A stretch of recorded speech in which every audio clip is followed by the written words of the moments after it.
Good morning, everyone, and welcome back to my channel. Well, I have some interesting things to share with all of y'all today. Oh gosh, where to even begin? So, I have been asking the Lord for months. Is there anybody in my local community? Sometimes we just feel like we're the only ones, right? So I'm just like, Lord, help me find other people who see what's going on and who get it. So I put out a post in my little like community page on social media, just asking like, hey, does anybody want to get together for a Bible study, and we can talk about, Bible prophecy and da da da. Well, I got some nasty people writing to me saying that this was an inappropriate post and da da da. Hi, my neighbor. And I was like, oh geez, so I'm like, I'm barking up the wrong tree and whatever. So I was really discouraged by it. Well, then one of my neighbors and I started talking, and she's a believer, and so I've been talking to her, and then through a friend of my I live really close to a playground, and so a friend of mine, I was introduced through my kids to someone else, and then we start talking about how we're against the potion, and then before I know it, I'm talking about Bible prophecy and living in the last days and everything. And one thing led to another, and the wife shared with me that the husband, ever since like 60 to 90 days before September 11th, he got a dream about it happening, and I guess he was in the military at the time, stationed somewhere else in the world, and then it happened, and he was like really blown away. He's seen how many of the dreams that the Lord has given him, they come to pass, and that one was within 60 to 90 days. So then he's telling me, and I invited them over to my house yesterday, and he's telling me about the dream that he had. So she told me about it on October 1st, the wife. He had it the night before. So this was just like a few days ago that he had the stream. So this is really, really recent. Well, basically, um, they really like going to the beach. So they left their child at home with a babysitter or a family member, and they went to the beach. And if I get any of this wrong or if I miss any parts, I will correct it or redo it. But I'm going to do the best I can according to my memory. So they're at the beach, and he and the wife, and he saw like a big flood coming in to the beach, and everybody was trying to scramble up to high ground, and people were scared, and people were trying to climb buildings, and it's like people were so afraid that some of them were jumping off the building, like it was that serious of a flood coming in, like basically I guess a tsunami of some magnitude that was coming in. And this is like the beaches here in Florida, that they were just taking a day trip over to the beach, because I live right here, I think about 25 miles inland or so, maybe up to 30, but probably closer to 25 miles, like as the crow flies. So they were like, oh, we got to get home and get the kid and go. And but before that, there was military in the vicinity, and they were trying to evacuate people.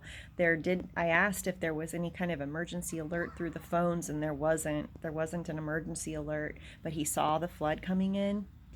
And then he looked up in the sky, and he saw horses with angels on them. And he almost described them as like soldiers, like angel soldiers. And they had trumpets. There was 5 or 7 of them. So that was like all I could think about was, the 7 trumpet judgments that maybe God was getting ready to commence these trumpet judgments. So there's all kinds of stuff about like rocks getting thrown into the ocean and all kinds of stuff like that that happens around that time. So that could be what causes like localized flooding, like not flooding of the whole earth. Like it, of course, in Genesis, we learn that God is never going to destroy the entire earth with a flood again. But that obviously, through history, that has not meant that there won't be local floods. So so they end up, after trying to help some people, they finally decide they're gonna like race home, and they're racing away from the flood. And they get in the car, grab silver, not cash, but silver, because there's somebody that's going to take them away up to higher ground somewhere in Georgia, in the mountains of Georgia. But he wants silver, he doesn't want cash.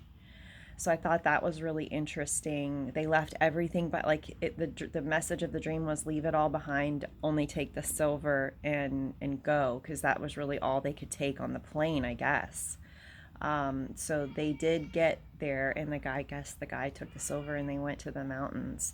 But the other thing that he saw lava.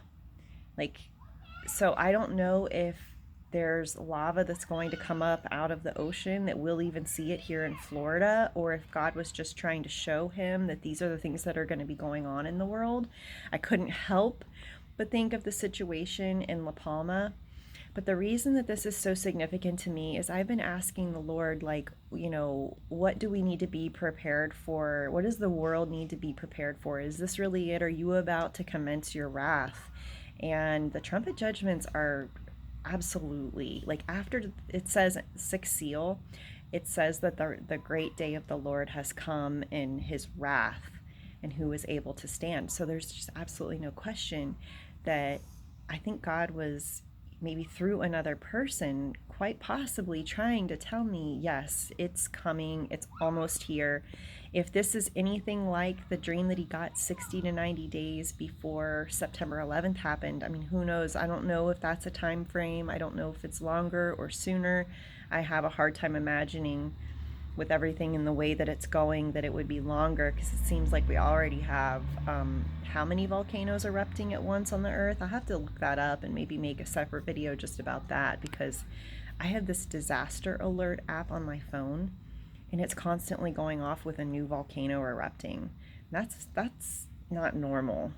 That's not normal. Kilauea, La Palma, Krakatoa, like so many volcanoes are either erupting or like imminent, they think, to erupt. And there's many others. I can't even say the names of some of these. The one over in Alaska, it starts with an S, that's now causing cause for concern. I don't think anybody lives really close to that volcano, so that's good. But anyway, I'd like your feedback on the dream. What comes to your mind with this? I mean, when we were all sitting together and discussing this, I got out the Bible and I opened up, either I opened up to Revelation about the trumpets and the angels with the trumpets. And since there were multiple angels, and I said, well, how many do you think there were? And like maybe 5 to 7 was the approximation, but 7 angels with 7 trumpets, that might be God's trumpet judgments that he was seeing the beginnings of. The other thing that he saw was, he looked up, and the sun looked to be like magnified like multiple times, like he could see it 7 times, like it was reflecting off of something.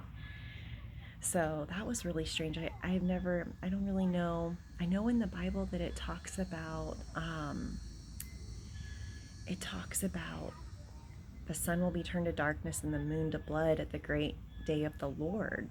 But this seemed different. This wasn't necessarily the sun turning to darkness. It was more of the sun appearing 7 times. And he mentioned it around the time that he was seeing the lava. Like somebody kept pointing up for him to look up at the clouds. So hopefully I've done a good enough job relaying this dream, because I get off track, but it was very interesting. Very interesting. So let me know what you think. Definitely be prepared for the Lord's coming. I think he's coming soon. I believe that as believers that we are kept out of God's wrath. The Bible says that um, real believers. I think there's a lot of professing church out there that they don't really believe in the power of God. They don't really have faith, you know. That's why the Bible says, faith without works is dead. I mean, because the works aren't what save you. I mean, I am not a works based salvation person, because then otherwise I wouldn't be saved either. I mean, because I'm just as wretched as any other sinner. Um, what I'm saying is that, you know, do you really believe that Jesus died and rose again after 3 days? Like, do you truly in your heart believe it, or do you have all these doubts? Because I think we're seeing the fruit of the doubts that people have, that they really don't have faith even the size of a mustard seed, because they're so worried about death. I don't want to suffer, and die. I don't want to leave my kids in a bind. I don't want to see my kids suffer. But I'm telling you, I know where I'm going. I don't have any doubt of that. And that is what gives me the strength to say no to things like, because that's not where I'm putting my hope for how long I'm going to live. So I know people don't like that topic. The church doesn't want to talk about it. I think most of the churches have gone completely apostate because they're not warning. They're taking too neutral of a position. And what did Jesus say in the 7 letters to the 7 churches, to the church of Laodicea? I wish that you were either hot or cold, but because you're lukewarm or neutral or sitting on the fence, I will spit you out of my mouth. That's what Jesus thinks about it. Not my words, his. So I am not going to, I am not without sin, but I don't want to be in the lukewarm church of Laodicea where Jesus spits them out of his mouth. Mm-mm. So hold strong. Hold on to your crown and don't let anyone convince you that salvation is in anything except Jesus Christ, because we know it's just not true. So I hope you're having a great day. Be encouraged. Jesus is coming soon. I believe that with all my heart. God bless. Bye-bye.